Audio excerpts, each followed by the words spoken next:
السلام علیکم، آپ دیکھ رہے ہیں مبشر لقمان یوٹیوب چینل، اور بڑی خبریں آ رہی ہیں ہر قسم کی. اور کوئی اسمبلی کے اندر بات کرتا ہے تبدیلی کی، کوئی بات کرتا ہے شوگر کرائسس کی، کوئی بات کرتا ہے آٹے کرائسس کی، کوئی بات کر رہا ہے آنے والے فیول کرائسس کی یا گزرے ہوئے فیول کرائسس کی. اب تو قیمتیں بڑھ گئی ہیں، فیول ٹھیک ہو گیا ہے. تو میں نے کہا کسی ایسے بندے کو لیتے ہیں اپنے ساتھ جو پورا علم ہے اور جس کو ہر خبر پہ جس کی نظر ہے. تو یو کے سے ہم نے ریکویسٹ کی مرتضی علی شاہ کو، جیو کے روئے رواں وہاں پہ، اور ہمیں انہوں نے جوائن کیا. میں نے کہا ان سے میں پوچھتا ہوں کہ اس وقت یہ کیا دیکھ رہے ہیں سیاسی کشمکش جو چل رہی ہے. مرتضی صاحب السلام علیکم. جی وعلیکم السلام. مرتضی صاحب یہ ابھی کیا چل رہا ہے کہ پرائم منسٹر ڈنر کرتے ہیں تو اس میں 20 لوگ مس ہو جاتے ہیں، لیکن اگلے دن بجٹ جو ہے وہ 49 لوگ یا 41 لوگ زیادہ پاس کرا دیتے ہیں. یہ کس قسم کی لڑائیاں چل رہی ہیں یہاں پہ؟ مبشر صاحب دیکھیے، جو آپ کو یاد ہوگا جو کچھ عرصہ پہلے جو سینٹ کے الیکشنز ہوئے تھے اور وہاں پر بہت زیادہ ہوپس اور پریڈکشنز تھی کہ شاید کوئی انقلاب آئے گا اور بہت بڑا ایک ریولیوشنری موومنٹ اس سے بنی تھی. لیکن جس طرح سے سینٹ کے الیکشنز ہوئے اور جس طرح کا مطلب ایک بڑا آپ کو جس سے آپ کوٹ ان کوٹ ڈسپلن وہاں پہ دیکھا گیا، وہی ڈسپلن اس بجٹ کے دوران بھی سامنے آیا. تو اس میں دیکھیں اس وقت جو گراؤنڈ ریالٹی سیاست کی وہ یہی ہے کہ جس طرح سے پورا 2018 کے الیکشن کے بعد جو سیٹ اپ آیا ہے اس کو obviously سارے اداروں کی پوری سپورٹ حاصل ہے اور وہ سپورٹ ہر موقع پہ ریفلیکٹ ابھی تک اس نے کیا اور آنے والے دنوں میں بھی وہ کرتی رہے گی. لہٰذا میں سمجھتا ہوں کہ اس میں جو بجٹ جس طرح سے پاس ہوا، اس میں اگر کسی کے ذہن میں یہ تھا کہ اگر اس میں بجٹ پاس نہیں ہوگا یا وزیر اعظم عمران خان صاحب کے لیے کوئی ڈیفیکلٹیز پیدا ہوں گی، تو وہ تو ایک خام خیالی تھی. اپوزیشن نے میرا خیال ہے اس حوالے سے جتنا بھی انہوں نے جو شور مچایا، جو انہوں نے بات چیت کی، وہ ٹھیک تھی، ان کو یہی کام کرنا ہے. لیکن اس میں تو کبھی دیر نیور واز اے ڈاؤٹ کہ بجٹ کے پاس ہونے میں کچھ مشکلات ہوں گی، چونکہ جو ڈسپلن جس کو میں کہہ رہا ہوں وہ ڈسپلن جو پہلے نظر آیا وہ ڈسپلن پراپر طریقے سے نظر آیا ہے. اور اس میں مطلب گورنمنٹ شاید اپوزیشن سے زیادہ گورنمنٹ نے خام خواہی وہ پینک کیا ہوا تھا اور ایک پورا ایک ماحول بن گیا تھا کہ شاید کو بہت کچھ ہونے جا رہا ہے، لیکن ایسا کچھ بھی نہیں ہے. نو میٹر کے بجٹ کے اندر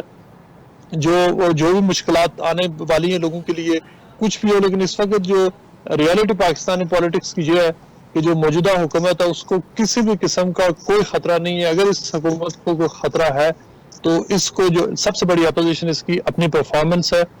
اور اس کی جو اس وقت اگر گورنمنٹ سمجھتی ہے کہ وہ مشکلات میں ہے یا اس کی پبلک پرسپشن یا ریٹنگز کا ایشو ہے، وہ صرف اور صرف وہ اپوزیشن کی وجہ سے نہیں ہے، میڈیا کی وجہ سے نہیں ہے، کسی اور کی وجہ سے نہیں ہے. وہ گورنمنٹ کا اپنا جو پرومسز ہیں ان کا برڈن ہے، جو اس کی جو ڈیلیوری ہے یا دیر آف لیک آف ڈیلیوری، یہ سارا اس کا بجٹ. اب گورنمنٹ کے لیے اب وہ سٹیج پہنچ چکی ہے، بلکہ وہ جو ریڈ لائن تھی اس کو وہ کراس کر چکی ہے کہ جہاں یہ کہا جاتا تھا کہ ماضی کی حکومتوں نے یہ کیا. اب پی ٹی آئی کے جو اپنے لوگ ہیں وہ حکومت سے یہ کہہ رہے ہیں کہ ٹھیک ہے ماضی کے حکمرانوں نے جو کیا آپ بتائیں کہ آپ کیا کر رہے ہیں. اور یہی وجہ ہے کہ اب آپ کو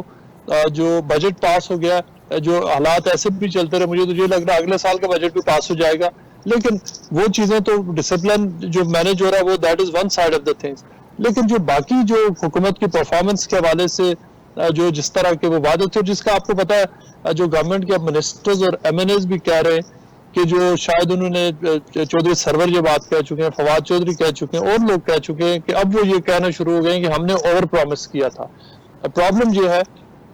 کہ اوور پرومس آپ کو اس وقت یہ وعدے کرتے ہوئے دیکھنا چاہیے تھا کہ کیا آپ یہ ڈیلیور کر سکتے ہیں یا نہیں. اب لوگ یہ سوالات پوچھ رہے ہیں اور ان کے لیے یہ کافی نہیں ہے کہ انہیں کہا جائے کہ معاف کرنا ہم نے تھوڑا وعدہ زیادہ کر دیا. نہیں، پرابلم ایک اور ہے یہاں پہ پرابلم ایک اور ہے مرتضی علی شاہ صاحب، اور میں کیونکہ میں تو اوپنلی پی ٹی آئی کا سپورٹر رہا ہوں تو میں تو یہ برملا کہہ رہا ہوں بات، اور میں تو اوپنلی کہہ رہا ہوں، میں کوئی ڈھکے چھپے تو نہیں کہہ رہا کہ کل بھی میرے پاس پی ٹی آئی کے 2 وزراء آئے ہوئے تھے ذاتی حیثیت میں، اور وہ میرے گھر پہ اور مجھ سے بات یہ کر رہے تھے کہ ہم نے 2 سال میں ایک بھی پروجیکٹ نہیں ہم انیشیٹ کر سکے. تو آپ نے جب بورنگ جو ہے وہ نواز شریف کے دور سے زیادہ کر لی تو صرف یہ کافی نہیں ہے نا کہ آپ کہیں کہ ہم نے قرضہ اتارنا تھا، آپ کا کوئی میگا پروجیکٹ ایک تو شروع ہوتا نا، وہ بھی نہیں ہوا. تو اوور یعنی آپ سمجھے پرومس یا انڈر پرومس، یہ تو بات ہی ختم ہو گئی، آؤٹ آف دا ونڈو ہو گئی. کوئی ایک چیز نہیں آپ نے کی تو لوگوں کے پاس کیا کہیں گے آپ ایکسکیوز اس کے لیے؟ دیکھیں ہو یہی رہا کہ آپ کے سامنے ہے کہ مطلب اب 2 سال ہو گئے ہیں، اور یہ دیکھیں لوگوں کے تو میں آپ کو بتاؤں شاید اس حکومت کو لوگوں نے جتنا ٹائم دیا ہے، جتنا میڈیا نے دیا ہے اور باقی اداروں نے دیا، اس کی پاکستان میں کوئی تاریخ نہیں ملتی، اور یہ ٹائم شاید اور بھی ابھی ملے گا، اور بھی ان کو ملنا چاہیے، جتنا بھی گورنمنٹ کا دیکھیں جو مینڈیٹ ہے وہ اس کا پورا ہونا چاہیے۔ لیکن اس سے سب سے جو موسٹ امپورٹنٹ بات جیسے آپ نے کہی کہ 2 سال میں جو آپ کا رپورٹ کارڈ ہے کیا، 2 سال اٹھا کے دیکھ لیں کہ یہاں پہ میں آپ کو بتاؤں ابھی تو کووڈ 19 کی وجہ سے خیر وہ پروازیں وغیرہ وہ رکی ہوئی ہیں، بٹ اس سے پہلے ڈائی ہارڈ پی ٹی آئی کی جو بزنس کمیونٹی کے سپورٹرز تھے وہ یو پی کو وزٹ کرتے تھے، اور وہ جو کہتے تھے کہ یہاں پر وہ سیف جو ہے وہ انویسٹمنٹ وینیوز دیکھتے تھے۔ میں 4 سے 5 ایسے لوگوں کو جانتا ہوں جو مجھ سے یہاں ملے، جنہوں نے کہا کہ ہمارا صرف یہاں آنے کا مقصد یہ ہے، اور یہ وہ لوگ ہیں جنہوں نے آپ کے بھی بعض دوست ہیں، میں ان کا نام نہیں لوں گا، جنہوں نے کہا کہ ہم یہاں پہ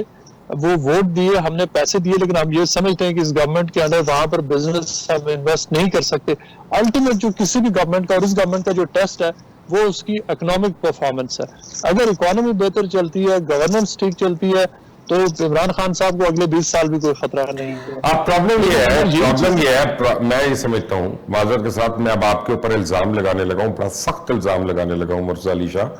آپ کے اوپر بھی، جیو کے اوپر بھی، جنگ کے اوپر بھی، اور تمام میڈیا کے اوپر۔ بائی دی وے میں صرف آپ دونوں کی بات نہیں کر رہا، میں تمام میڈیا کی بات کر رہا ہوں۔ مجھے تو یہ ایڈوانٹیج ہے نا کہ میں تو جاب نہیں ہے میرے پاس کوئی، میں تو کسی چینل پہ نہیں ہوں،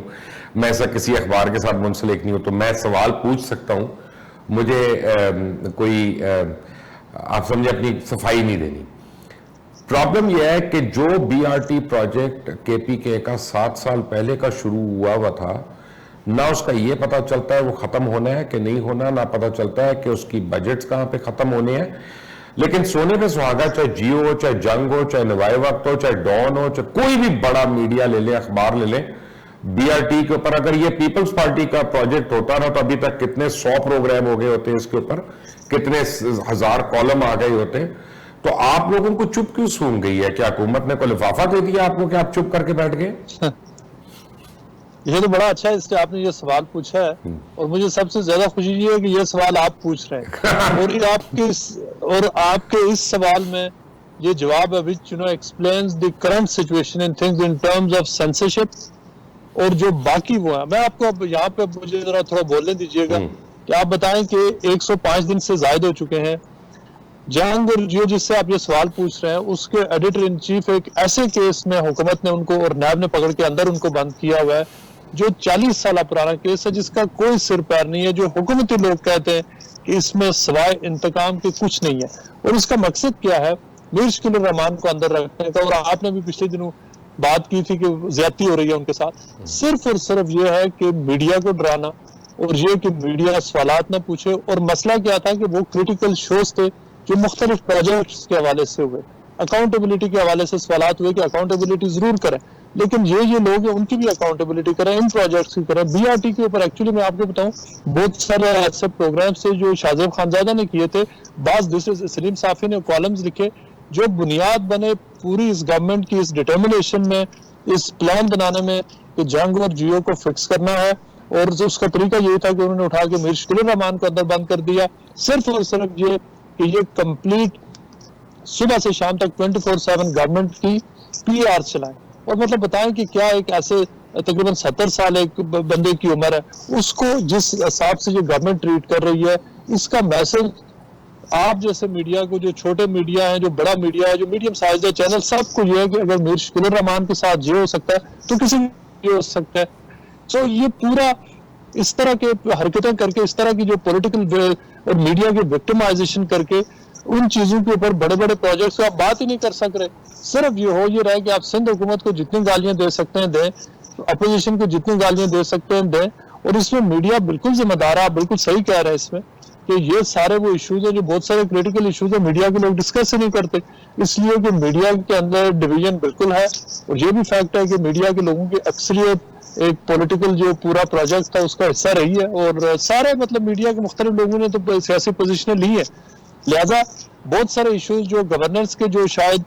پہلے جن کے اوپر کریٹیکل پروگرامز ہوتے تھے، جو سارے ہوتے تھے وہ اب نہیں ہو رہے، اور یہ اس کی وجہ یہی ہے کہ جنرلی ایک مطلب سچویشن ہے، مایوسی کی ہے کہ کہ لوگ یہ سمجھ رہے ہیں کہ فائدہ ہی کوئی نہیں ہے. اور یہ کہ اگر اس کے بعد اگر کسی نے پروگرام کیا یا کچھ زیادہ کریٹیکل سٹانس لیا تو گرفتاری ہو جائے گی, کوئی بوگس مقدمہ بن جائے گا,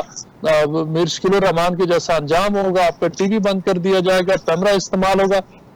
تو میڈیا کے اندر بھی اس حوالے سے جو ریگولرائز میڈیا وہاں پر تو اس وقت بالکل جو ہے نا وہ گورنمنٹ کے ساتھ جس کو آپ ہم آہنگی کہہ سکتے ہیں, سوشل میڈیا پہ اس حوالے سے آپ نے دیکھا ہے کہ لوگ بات کر رہے ہیں, وہ سوالات پوچھ رہے ہیں, اور یہ ایسے سوالات ہیں کہ جس کے بڑی عجیب سا ماحول ہے سوشل میڈیا پہ. معذرت کے ساتھ ہم کو سوال کرتے ہیں تو گالیاں پڑھنی شروع ہوتی ہیں, ادھر کا کریں ادھر سے پڑھتی ہیں, ادھر کا کریں ادھر سے پڑھتی ہیں. مجھے سمجھ نہیں آتا کہ لوگ اتنے زبان چھوٹ کیوں ہو گئے ہیں. دیکھیں بس یہ تو اب پولرائزیشن اس طرح کی ہے کہ ود می اور اگینسٹ می والی بات ہے. بھائی ود پاکستان ہونا چاہیے نا یار. ہم پاکستان, میں مرزا علی شاہ کے ساتھ کیوں ہوں, میں عمران کے ساتھ کیوں ہوں, میں کسی اور کے ساتھ کیوں ہوں, میں پاکستان کے ساتھ پہلے کیوں نہ ہوں. بالکل دیکھیں یہ ایسے ہی ہونا چاہیے. لیکن دیکھیں اس میں جو آج جو میڈیا کے اوپر, سوشل میڈیا پہ اوپر خاص طور پہ, یا ایون کہ جنرل پولیٹیکل ڈسکورس میں جو ٹاکسک جو ایلیمنٹ آیا ہوا ہے, جو بالکل جو ہے نا ایک زہریلی کیفیت ہے ہر سائڈ کے اوپر, اس کی دیکھیں یہ اوور نائٹ نہیں ہوا, اس کو باقاعدہ طور پر اس کی پرورش تیار کیا گیا, اس کو تیار کیا گیا ہے, اس کو نرچر کیا گیا. اور اس کا دیکھیں اگر یہ بھی میں بتاؤں, اس ساری چیز کا آغاز جو پاکستانی ٹی وی چینل جب وہاں سے یہ ٹرینڈ شروع ہوئے, سارے لوگوں نے اپنے اپنے اس میں جو کردار ادا کیا, اور اس سے جو پھر عام لوگ ہیں جو سوشل میڈیا کو زیادہ دیکھتے ہیں, جو وہاں پہ اپنے آپ کو ایکسپریس کر سکتے ہیں, انہوں نے انسپریشن لی. اور اب وہاں پر تو سوائے یہ بات طے ہو گئی ہے کہ مطلب وہ جو جارج ڈبلیو بش نے کہا تھا نا کہ either you are with me or against me, آپ نے ایک سرٹن نقطہ نظر کو سپورٹ کرنا ہے تو ٹھیک ہے, دوسری اور دونوں سائڈیں اور مختلف سائڈیں جو گالیاں دے رہی ہیں, آپ ایک سرٹن ویو پوائنٹ کو سپورٹ کرتے ہیں تو ٹھیک ہے, نہیں ہے تو آپ الزامات, گالیاں, وٹ ایور, مطلب اس میں کوئی کسی اچھا میں آپ کو چلیں, آپ نے مجھے اتنی دیر میں کوئی نیوز نہیں دی, میں آپ کو ایک خبر ہی دے دیتا ہوں, آن ایئر دے دیتا ہوں کہ آپ دیکھتے ہیں جی ایس کے اوپر کیا کرتا ہے, آپ دیکھتے ہیں جنگ اس کے اوپر کیا کرتا ہے, نیوز کیا کرتا ہے. وہ جو کمپنی جس نے 7 سال سے بی آر ٹی کا پروجیکٹ بنا رہی ہے نا جی کے پی کے اندر, ابھی تک تو کمپلیٹ نہیں ہوا. لاہور کا سب سے بڑا جو انڈر پاس اب بننے جا رہا ہے, جو فردوس مارکیٹ اور گلبرگ کے اندر ہے, اور وہ بننے جا رہا ہے پل کے بعد, وہ انڈر پاس وہی کمپنی کو دیا گیا ٹھیکہ جب بی آر ٹی کا ٹھیکہ تھا جس کے پاس ہے. تو اب جیسے پشاور خدا ہوا, لاہور پتہ نہیں کتنی دیر تک خدا رہتا ہے. شاہ جی آپ کے لیے خبر ہے یہ؟ بالکل, یہ تو دیکھیں اس میں بی آر ٹی اگر شاید کوئی اور حکومت ہوتی اس کے لیے جو گلے کا پھندا ہے کہ یہ اٹ سیلف شو کرتا ہے کہ اگر یہ پروجیکٹ اتنی سپورٹ, فنڈنگ اور ساری مطلب کوئی دیکھیں بی آر ٹی میں 2 چیزیں بڑی سامنے آئی ہیں, میں آپ کو کھول کر بتا رہا ہوں. ایک کرپشن بہت زیادہ آئی ہے اس میں, اور دوسرا اس میں انیفیشنسی بہت آئی ہے. تو میں نے تو ان کو بلکہ یہ اپنے ایک دوست منسٹر جو کل آئے تھے, میں نے ان کو کہا کہ یار ہم کو بات کرتے ہیں نیب سے, وہ آہد چیمہ وغیرہ کو نا وہ پے رول پہ لے جاؤ 1 سال کے لیے, کم از کم تمہارا پروجیکٹ تو کمپلیٹ کرا دیں. صحیح بات ہے, فواد حسن فواد بھی ہیں, ان کو بھی لے جائے. لیکن دیکھیں بات یہ ہے کہ یہ ان پروجیکٹ سے کمپلیٹ نہ ہونا, اور اس کے اوپر جو بہت ہی مطلب بات یہ کہ دیکھیں جو آپ کو یاد ہے جو live transmission T V channels کیا کرتے تھے, پروگرامز ہوتے تھے, وزٹ کیا کرتے تھے, یہ کرپشن کوئی وہاں پہ وہ ختم ہو گیا, وہاں اس کے اوپر کوئی بات نہیں ہوگی. نیب چیئرمین, میں نے آپ کو بتایا کہ 40 سالہ پرانے کیس میں میر شکیل الرحمان کو گرفتار کر لیں گے. میں نے سنا آج کل ان کی طبیعت نہیں ٹھیک ہے, وہ ہسپتال کے اندر ہے. بالکل, طبیعت تو دیکھیں ان کی بہت زیادہ میڈیکل کمپلیکیشنز تھی, ان کو بہت عرصے سے, اور مطلب بہت زیادہ آپ کو پتہ ہی ہے کہ کیا کیا حالات رہے, اور اس میں ان کی طبیعت تو ڈے 1 سے ان کی بالکل ٹھیک نہیں تھی. اور وہ یہاں پہ ان کا باہر جب وہ لندن ہوتے تھے اس وقت بھی تو زیادہ ان کی وجہ یہی تھی کہ میڈیکل ٹریٹمنٹ ہی ان کی تھی, جو کہ 24 آورز کی بیس پر ان کو میڈیکیشن اور وہ ساری چیزیں چاہیے, ان کی ڈسپنسیشن چاہیے. لیکن اس کے باوجود آپ کو پتا ہے کہ جس طرح کا وہاں پہ جس طرح سے ان کو ٹارچر سے گزارا گیا, جس سچویشن سے گزارا گیا وہاں پر. لیکن بات یہ ہے کہ دیکھیں نیب چیئرمین, نیب اگر یہ سارے لوگوں کو سب کے اوپر ایک طرح سے وداؤٹ اینی ڈسکریمنیشن اگر گرفتاریاں بھی ہوں, انکوائریز بھی ہوں, اور اس کے کوئی نتائج آئیں تو کون مطلب اس پہ آبجیکشن کرے گا؟ بالکل ہونا چاہیے, سب کی اکاؤنٹیبلٹی ہونی چاہیے. لیکن جب پرابلم بشر صاحب اس وقت بنتا ہے جب سلیکٹیو ہو چاہے, لیکن نہیں سلیکٹیو بھی نہیں ہے شاہ جی. پرابلم یہ ہے کہ 2 سال پہلے جن کو اٹھایا گیا تھا, چاہے سعد رفیق ہو, سلمان رفیق ہو, جی کوئی بھی ہو, ان کو ثابت تو ابھی تک ہم کچھ نہیں کر سکے نا ان کے اوپر.